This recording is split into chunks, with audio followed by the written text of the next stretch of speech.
Good afternoon.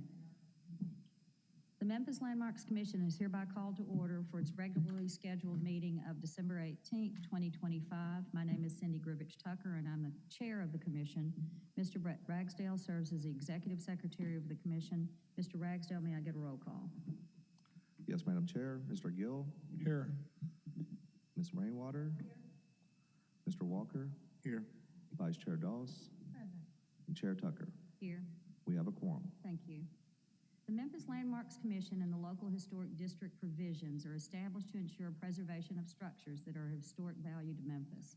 Our function is to preserve significant resources, enhance community pride, and foster civic beauty and ensure compatibility within designated historic districts. The Commission is authorized to review projects and determine their appropriateness based on the design review guidelines. At this time, I would like to swear the staff in. You may remain seated. Do you swear to tell the truth, the whole truth, and nothing but the truth, so help you God? Thank you. May I get a motion to approve the minutes from last month's meeting? So moved. Okay, may I have a second? Second. All in favor? Aye. Motion passes. Mr. Secretary, please provide us a secretary's report if there is one this month, and then explain the procedure for this meeting. Thank you, Madam Chair. I don't have the Secretary's report, so I'll go into the procedure. I will introduce each case as listed on the agenda. Copies of the agenda are found on the right podium. For each case, staff with the Division of Planning and Development will give a presentation. At the conclusion of the staff presentation, the applicant will have 5 minutes to present his or her case. After the applicant's presentation, the Commission will hear from those speakers in support of the application, then from those speakers in opposition to the application, and the speakers will have 3 minutes each. And then finally, the applicant will have 3 minutes to provide rebuttal. These times do not include time for questions from and answers to members of the Commission. The Chair may provide additional time, provided both sides are given an equal amount of additional time. All parties who wish to provide testimony to the Commission will be sworn in by the Chair. If a member of the audience wishes to provide testimony in support of or in opposition to a particular case on today's agenda, he or she will need to fill out a speaker's card for the record. Speaker's cards are available at the front podium. Once filled out, speaker's cards can be submitted to any DPD planner at the left podium. We do not need speaker's cards from the applicants since their names are already part of the record. After all parties have been heard, the Commission will close the public hearing, make a motion, and then deliberate on the case. All motions by this Commission will be made in the affirmative. The bylaws governing the Commission require the affirmative vote of a majority of the attending members to approve an application. The Commission may also vote to hold an application for a period of 1 month. Madam Chair, I submit that all cases have been filed in proper order, all applicants have been notified of this hearing, and all notice requirements have been fulfilled. Okay, thank you. At this point, the Commission will establish a consent agenda. To establish the consent agenda, the Secretary would call out each eligible case. If any member of the audience or the Commission objects to a case being placed on the consent agenda, he or she should do so by a show of hands when the Secretary reads the case. Once the consent agenda is established, the Commission will vote on all cases placed on the agenda as a whole and will not hold individual public hearings on each case. Mr. Secretary, which items are on our agenda are eligible? Thank you, Madam Chair, and I will note that item number 1 has been dropped, and items number 2, 7, 8, and 10 are holds for this month. So the consent agenda will be as follows. Item number 3, COA 2025-134, 862 North Evergreen Street, Valentine Evergreen Historic District. Item number 5, COA 2025-138, 1856 Foster Avenue, Glenview Historic District. Item number 9, COA 2025-142, 1746 Felix Avenue in the Roselle-Ansdale Historic District. And item number 11, COA 2025-144, 1756 Felix Avenue, Roselle-Ansdale Historic District. And those are all. Okay, thank you. May I have a motion to approve the consent agenda as established by the Secretary? So moved. Can I have a second? Okay, thank you. I would like to remind the Commission that by voting on the consent agenda, he or she affirms that he or she has read the staff report and is in full agreement with the conditions. Mr. Secretary, may I have a roll call? Mr. Gill? Yes. Ms. Rainwater? Yes. Mr. Walker? Yes. Vice Chair Doss? Yes. Chair Tucker? Yes. Motion carries. Okay, thank you. If you were here for any of the cases that were just listed on the consent agenda, you have been approved. You do not need to remain at the meeting, but are welcome to stay for the remainder of the cases. Thank you, Mr. Secretary. At this point, I would like to state that the minor COA applications as listed on the agenda have been reviewed and approved by the Commission. The Commission will now continue with the regular hearing of the major COA applications as listed on the agenda. Mr. Secretary, please call the first case. Item number 4, COA 2025-137, 1044 Sheridan Street in the Valentine Evergreen Historic District. Okay, is the applicant present?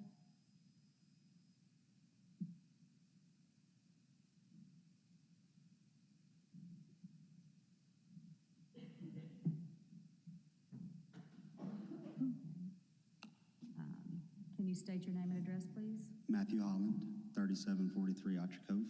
Okay, raise your right hand. Do you swear to tell the truth, the whole truth, and nothing but the truth, so help you God? I do. Okay, thank you. Do we have any opposition to this case? Okay. Are you I'm representing Windows USA on the window on upgrade. the windows? Yes. Okay.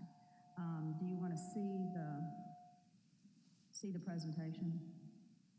Sure. I have a sample of the window. Good afternoon. I'm Margot Payne with DPD. This property is a Tudor-style cottage built in 1927 and has original 4/4, 6/6, and 8/8 double hungwood windows, and a few replacement windows in the front. And it contributes to the Valentine Evergreen North National Register Historic District. The applicant is proposing to replace the original windows with 1/1 double hung vinyl windows.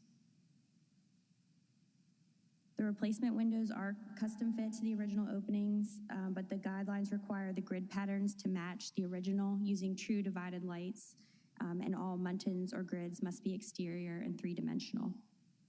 So we're recommending approval with 4 conditions, our usual window conditions for Valentine Evergreen, that allow the vinyl product, but they have to have the grids to match for each window, and use true divided lights. And then we added the exposed brick exterior shall not be painted, since this is in Valentine Evergreen. So that concludes my presentation. I'm happy to answer any questions.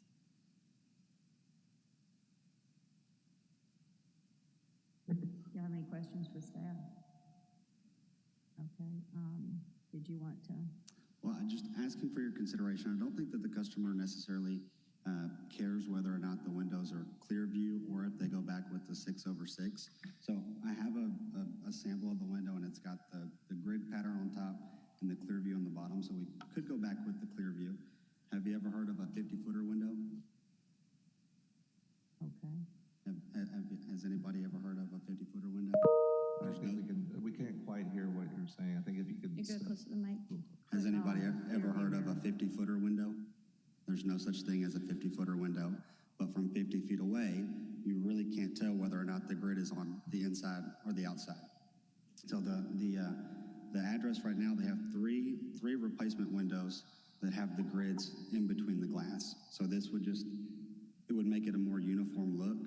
And I think the home was built in 1927, so the original wood windows that they have are a fire hazard to the home. I mean, they can't even open or close their windows. So I'm just asking for your consideration. The only, I guess, approval that we couldn't meet is putting the grids on the outside. The grids would have to go on the inside, but the home already has a few replacement windows with the grid in between the glass, and then the home right next door has got all replacement windows with grids inside. So just asking for your consideration to allow us to put a window in. It can be 6/6 and match the look of the home. I don't think the customer cares about that. But the only requirement that we couldn't meet is putting the grids on the outside. The grids would have to go in between the glass. So just for the record, Valentine Evergreen is fairly new, so we can't really go use precedent, and we can't really go by what's happening next door because we don't know when they did that work, right? And so it was what, a couple years? How many years? 2, 3? 2021. Okay, 4 years ago. So it could have been done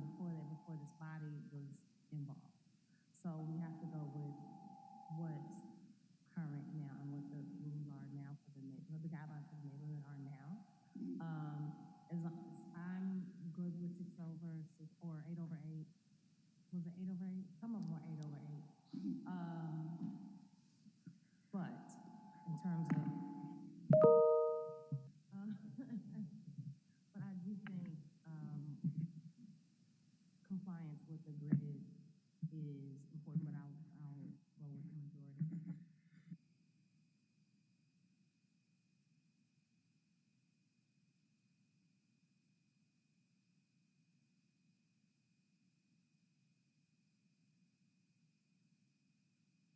The windows on the bottom left, those are the upgraded windows. They upgraded those windows about 10 years ago.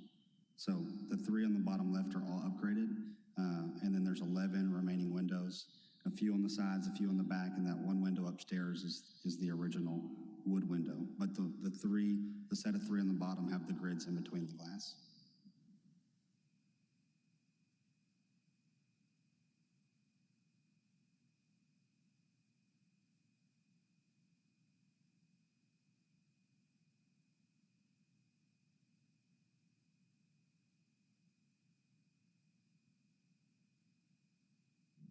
Anyone else? Anybody else? And what's the staff's, what's your proposal? Sorry. Our recommendation is the usual for Valentine Evergreen, requiring them to meet the guidelines and be exterior grids.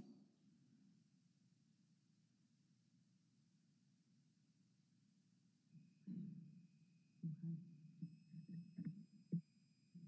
Did you want to add anything right now? Okay. I have a quick one. Do you have a product that meets the guidelines? We do not. All the grids are manufactured in between the glass. Got it.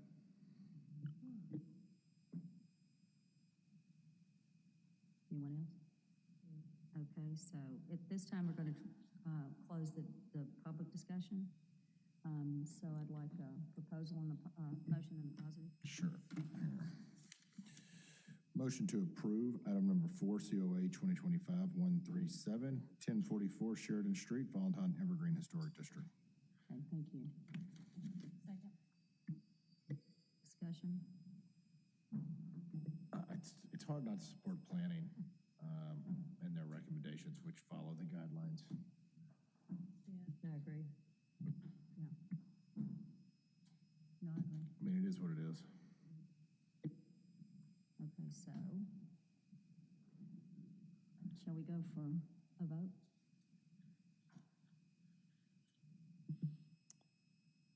Ms. Rainwater? Yes. Oh, yes. Mr. Gill? Yes. Mr. Walker? Yes. Vice Chair Doss? Yes. And Chair Tucker? Yes. Motion carries. Thank you. I apologize. I was a little confused that, we were doing it as conditioned by staff, so. Yeah. Because I'd heard your comment and I was like, okay, thank you. Okay, thank you. Is the next applicant present? And this is item number 6, COA 2025-139, 1459 Central Avenue, Central Gardens Historic District. Okay, could the applicant come to the podium? Do they want to?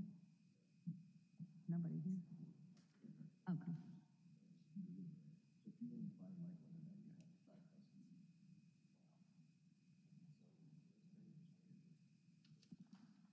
Hello.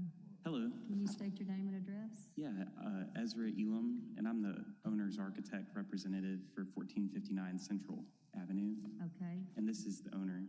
okay. And what's your name? Chris Brubaker. Okay, can you raise your right hands? Do you swear to tell the truth, the whole truth, and nothing but the truth, and help you God? Yes. Okay, thank you. Who wants to speak? Are you in agreement with what the staff has proposed? I think so. Do we want to do the presentation first? Yeah, we can do that. Thank you, Madam Chair. Aisha Panzes with Division of Planning and Development.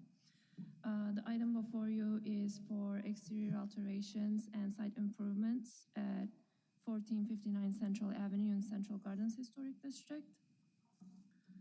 The applicant is proposing exterior alterations to replace and extend the limestone front porch to the left side of the front facade, and site improvements to replace sidewalk along Central Avenue and Melrose Street and construct retaining walls and side yard and front yard fences.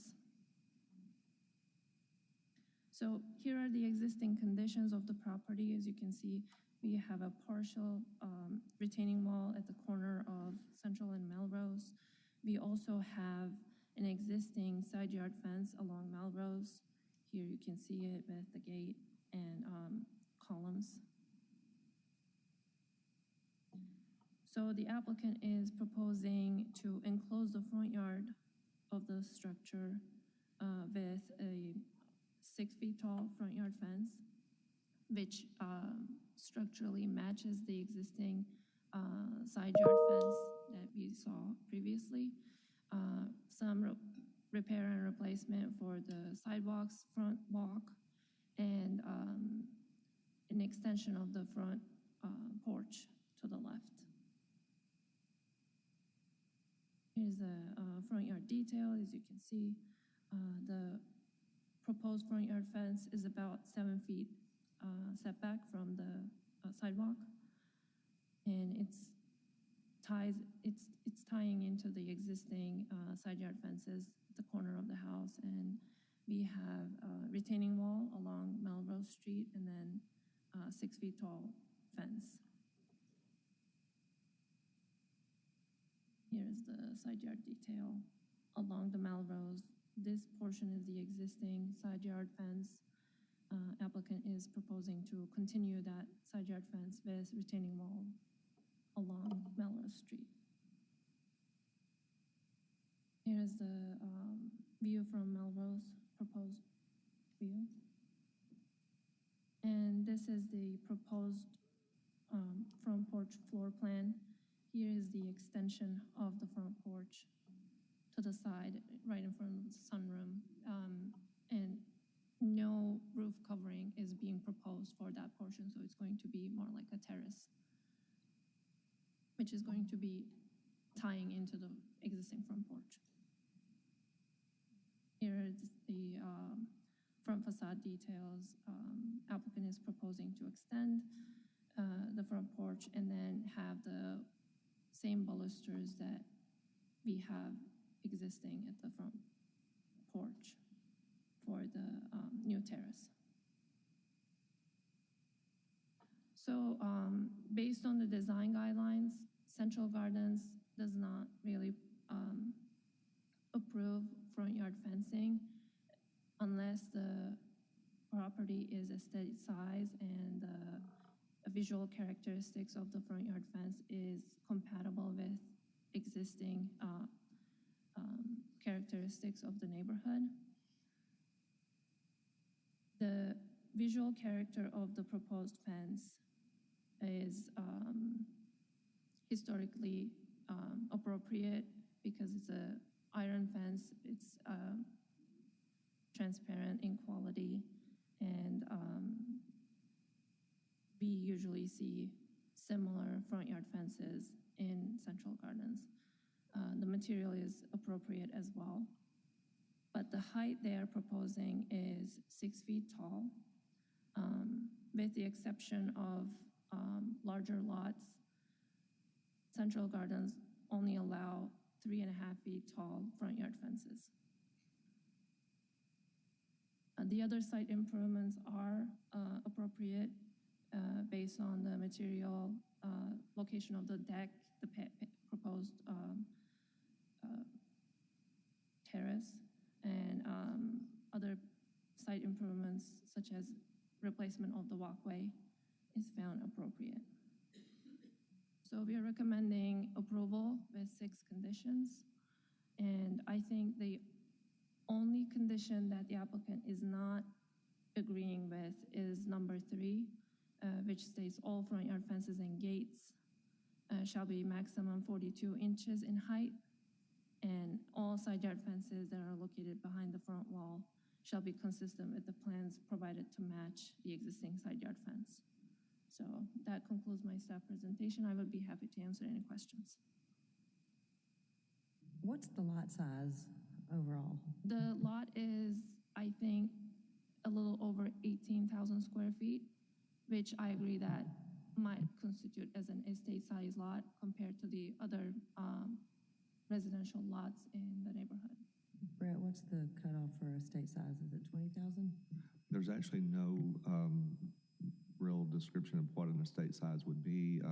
We have the R15 district, so you have a minimum of 15,000.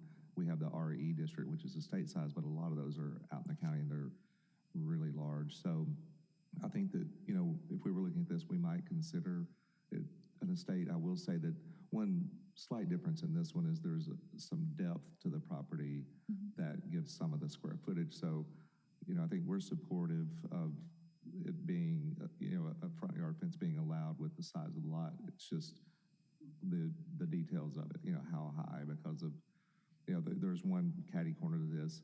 It's a very large lot with a deeper setback. And so I think those are some of the considerations that we would look at. Would the 3.5 feet include the retaining wall? Well, the front portion of the fence does not include a retaining wall. If I'm correct, the proposed retaining wall, it ends up here on Melrose Street, and from this point on, all this front yard fence doesn't have a retaining wall, and it's being proposed to be 6 feet tall.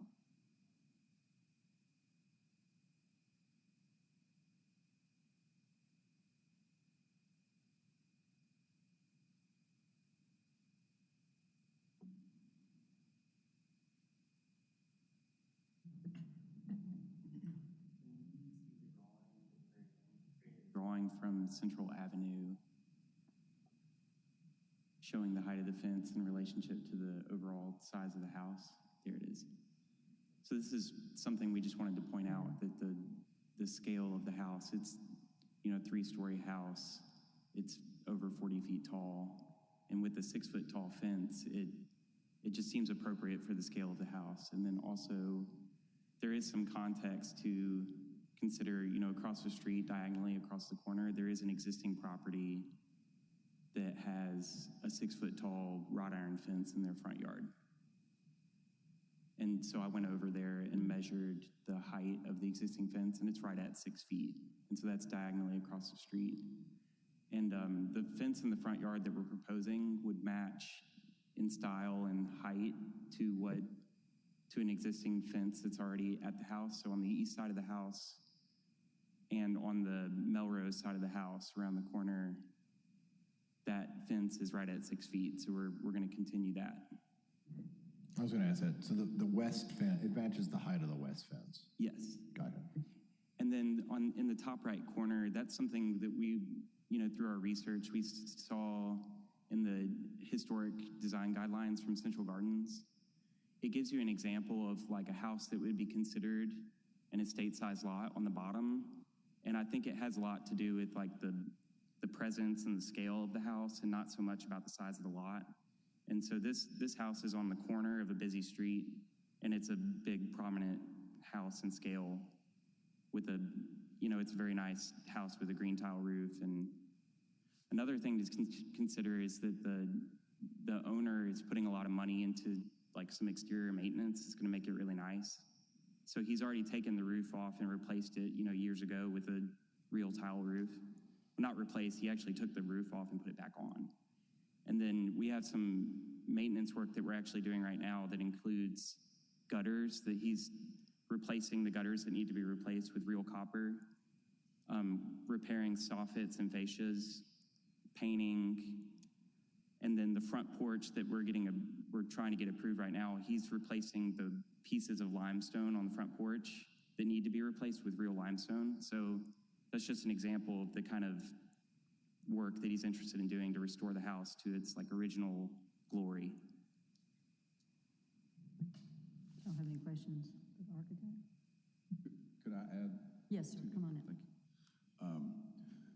you. The fence that I'd like to put up was, my grandfather reclaimed that fence in the 60s from the Memphis and Charleston rail yard, which predates the Civil War. It was a big hub in Memphis.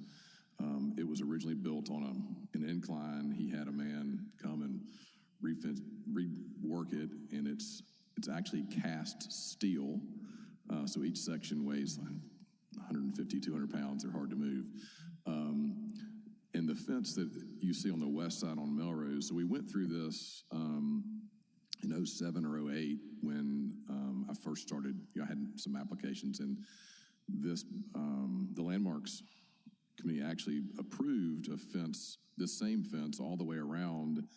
In fact, it was a bigger fence. It had a masonry base and concrete pillars, and ultimately I couldn't find anybody that wanted to work with that old fence, and I was getting prices that were $250,000 to put a fence up. So it just sort of went by the wayside.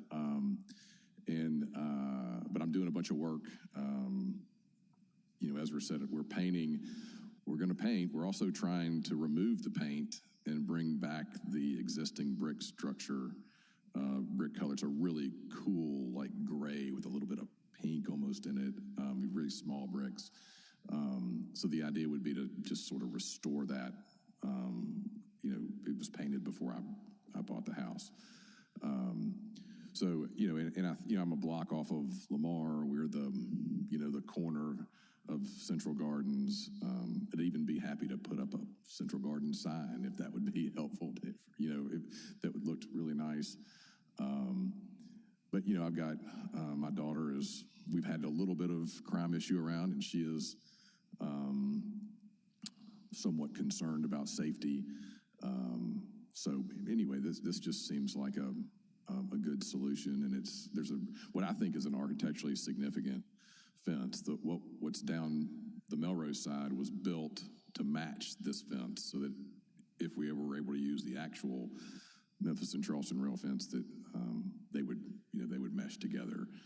I don't know any other questions on that. Have you been storing this fence this whole time? Yeah. Oh, really? Wow. I went to a party at this house. This is a cool house. I don't know if you owned this house when I went to a party at this house one time, but it's a really cool house. It's a very midtown house. Yeah. How long have you been there? Bought it in 06. 06? Mm-hmm. I don't remember. Was it Hugh Mallory's birthday I don't party? remember when it was, honestly, but I remember walking around that house thinking, what a neat house it is. Yeah, it's beautiful. You've done a nice job. And you're right, you were very close to Lamar, because I remember almost parking all the way to Lamar. Right. And I'm next to this really, this apartment building, and so there's people parking I come out some days, there's somebody parked in front of my driveway. Yeah. So it just feels like we're going to redo all the sidewalks that haven't already been done by the city for the handicap accessibility stuff, and clean it up and make it look nice and maybe be a little more secure and aesthetically pleasing, I think. Okay, thank you. Does anybody else have any questions for the owner or architect? Okay. Thank you. Oh, I was also going to tell you, they're saying 6 feet. The fence is actually 61.5 inches tall. It's a little over 5. It may, once you attach it to poles and... It depends on where you measure it, but it's under 6 feet. So we're considering 6 feet to be the maximum from the very top of the post. The panels themselves are 61.5 inches tall. Okay. It's my height. It's me sized. Okay, thank you so much. We have someone in support. Is it Lauren? I can't read the last name. I'm sorry. Whiff? Okay. I knew there was an F in there. 2 Fs. Sorry about that. Can you It's state okay. your name and address? Lauren Wiff, 563 South McLean. You swear to tell the truth, the whole truth, and nothing but the truth, so help you God. I do. Thank you. Go ahead. Central Gardens Landmarks had been able to take a look at this, and we realized what Mr. Brubaker was doing as far as trying to restore this lovely home. There were questions yesterday trying to figure out the size of the fence, trying to understand the height, and I do agree that I think this is a very prominent corner. I love the idea of putting the Central Garden sign in front of his house too. So if that is something we could do, that would be great. I drove past the house. I look at it every day. I think it's a lovely home. I don't think that this fence being 61 inches is going to take away from the invitingness of the home, but I do think it will secure it a little better. I do agree that it is very close to Lamar and understand Mr. Brubaker's concerns about that. And I have seen a picture of the antique fence, and it's really nice looking. So we're in support of it. Thank you. Thank you. Did y'all want to ask her any questions? Okay, thank you. Okay, at this time, You want to take a motion. motion to approve item number 6, COA 2025-139, 1459 Central Avenue, Central Gardens Historic District. A second. Discussion. I think, given everything that's been discussed, I'd be okay with the extra height. It's close enough to what we would consider estate size, and it is a difficult corner. It's where apartments cut off and Central Gardens begins, and I don't think I'd have any problem with it being that tall. And in your guidelines, does it say must not, or what's the? It says that on an estate size lot, they can be as tall as 6 feet. Okay. And I think that 18,000 is close enough. If it's not technically estate size, I think it's close enough. I Googled it. I mean, Google's not always right, but it gave a pretty broad range of what measurements are considered estate, and it said from 10,000 square feet to 25,000 square feet as a minimum. So it kind of falls in the middle of those parameters. So I don't have an issue with that either. Also, never mind Lamar. I'd be really concerned about the apartments. Yeah. And because Lamar is mostly, vehicular traffic, more so than foot traffic, other than some kids walking to school. We go that way to go to school too. And the empty, castle house. I'd be concerned about that as well. So, my other thought was, and I know it's classified differently, but the U Club is across the street, and that fence is pretty, but it's on a pretty busy corner. And believe it or not, somebody did knock a chunk out of that somehow. I don't know how drunk they were to do that. Very, because it's pretty sturdy, but it's there, and that fencing is pretty tall, although it's classified differently. All that to say, I don't really have an issue with that, but I just wanted to make those points and also set those parameters for the minimum estate. I agree with everything they said. I can support the applicant, what they're going for. I concur. Yeah, me too. So we need to rephrase. Well, so right now, we have the condition that is number 3, we would need to modify. So I know that there was some question about the height. Yesterday, I think it was 71, and then I think today they said 61. So I think, but it may be slightly higher with the post. So maybe 65. 66 would be 5.5 feet. Yeah. And we can confirm with the applicant with that. Yeah, you work with them on it. Yeah. That's what I meant. So we would just change in number 3, we would change 42 inches to 66 inches and 3.5 feet to 5.5 feet. Yep. No objections? Okay. Nope. Okay. Call for a vote. Ready for vote? Yes, ma'am. Mr. Walker? Yes. Ms. Rainwater? Yes. Mr. Gill? Yes. Vice Chair Doss? Yes. And Chair